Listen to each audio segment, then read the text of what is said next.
20 past the hour yesterday, the Inspector General's Office of the State Department issued a report that concluded Hillary Clinton violated the Federal Records Act by not turning over all official emails before she left office. The report also found that there was no evidence she had requested or received approval to use her personal account for official business. Clinton all along has maintained the use of her server was allowed. My personal email use was fully above board. It was allowed by the State Department, as they have confirmed. What I did was allowed by the State Department, but it wasn't the best choice.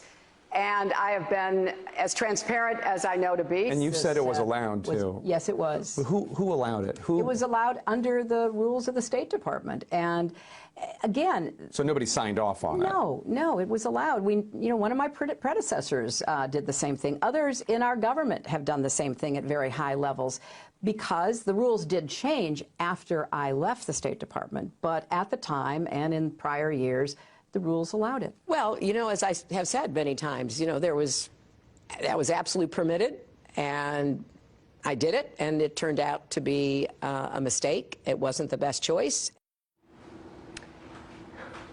Two State Department officials raised concerns about Clinton's exclusive use of a private email server.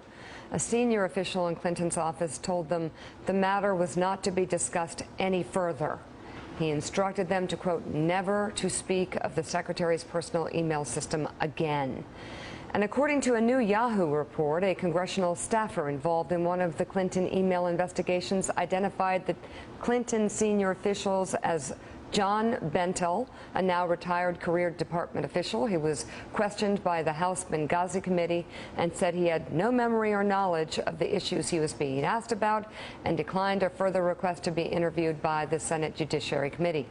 The Clinton campaign released a statement about the IG report, which read in part this: the Inspector General's documents show just how consistent her email practices were with those of other secretaries and senior officials at the State Department who also used personal email.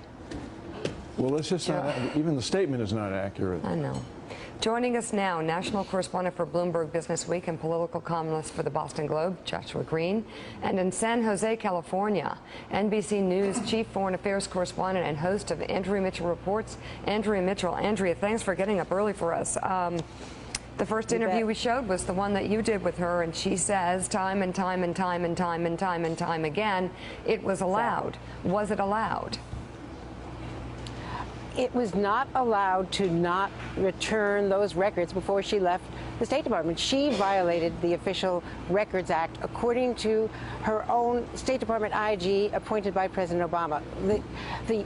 What you have shown just now, Mika, is completely undercuts the argument she's been making for more than a year, just as she is trying to persuade voters that she's not untrustworthy. I think that the most surprising and in some ways shocking thing is their reaction, claiming that this is the same as what former secretaries did, the comparison they're making to Colin Powell. The facts are that Colin Powell was the first Secretary of State to ever use email. He used it specifically to try to launch the State Department into the new century and try to get people to communicate by email. He was using it as an example. He did use some personal emails. He didn't always separate them, but it was a completely above board. Everybody in the State Department knew what he was doing. It was not, in fact, violating a rule that was put in place under Clinton, not after she left. It was put in place under Clinton, and she was warned beforehand of decades of this Records Act that prohibits you to leave the State Department, leave any agency, and not turn over your records. So there are so many flaws in their argument, and the politics, we'll have to see how that plays out. But I don't see how this is anything but devastating, given the fact that they have been making a completely different argument now for more than a year. Yeah, the Clinton campaign, Josh, has long maintained the server was never breached. But the report tells of one incident when an advisor shut it down out of concern it was under attack. And the footnotes tell of an incident in 2011 where Secretary Clinton was concerned someone was, quote, hacking into her email after getting more than one email with a suspicious link. When you get those, you get worried. According to the report, security officials should be notified even when a personal device is feared compromised. But according to the report, the Inspector General found no evidence that the Secretary or her staff ever reported the incident. And there's so much here that's fair to say, how can she remember? Well, this is the whole problem. This is the reason you have these protocols in the government servers, so you don't expose important emails to the possibility. But when she said it was allowed, it was allowed, it was allowed, it was allowed, it was allowed, does she not remember any of this? Are we supposed to believe that? I suppose we are supposed to believe it. I'm not sure a lot of people do, but... Do they care?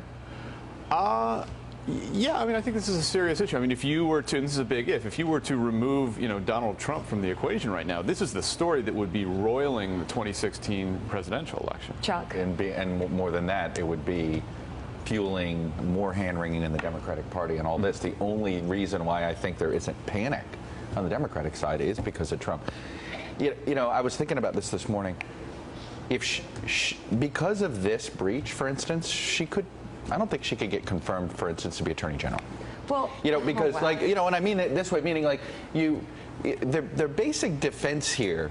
I'm with Andrea and how it's sort of you pulled muscles here watching them trying to spin this, but their basic is, well, there wasn't a specific law that told us we couldn't do it. Right. So they're making it sounds like Al Gore. There's no controlling legal authority. Yeah, it's some specific. Andrea, here are the things that over time we remember here. Her saying repeatedly it was allowed. A private server set up in her home by an IT guy who was given immunity, and his emails are missing.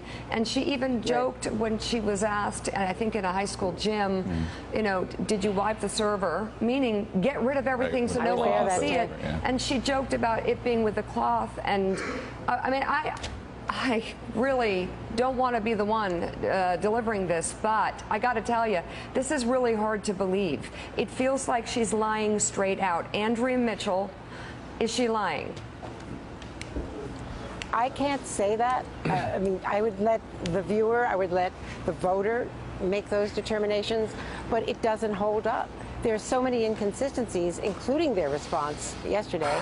And as Chuck said, it was sort of jaw-dropping that they tried, instead of coming out and saying, look, it was a mistake, as she has previously acknowledged, it was bad judgment, and we don't know whether or not it was hacked. We know that there were attempts to penetrate.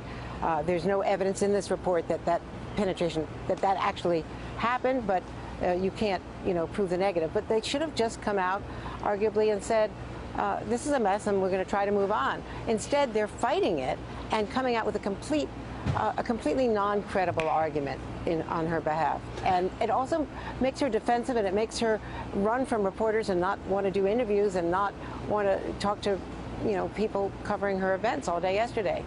So she's hunkered down now at a key point here. Yes, she's going to get the delegates, but the point is she wanted to win California. She wanted to end on a high. And Bernie Sanders is giving her a huge challenge out here, I can tell you, from just looking at the campaigning this week.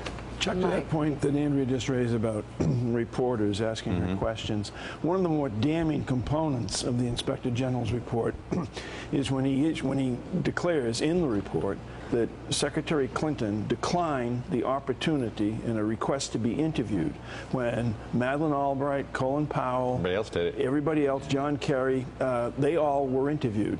What do you figure, given the spin they put on this that's out today, they didn't address the decline in the interview. What do they do now? How do they respond? Look, their decision is to never give an inch, right? Which is the Clinton playbook going back to 1992, and it's worked for them in the past, right? They just grind their way through it.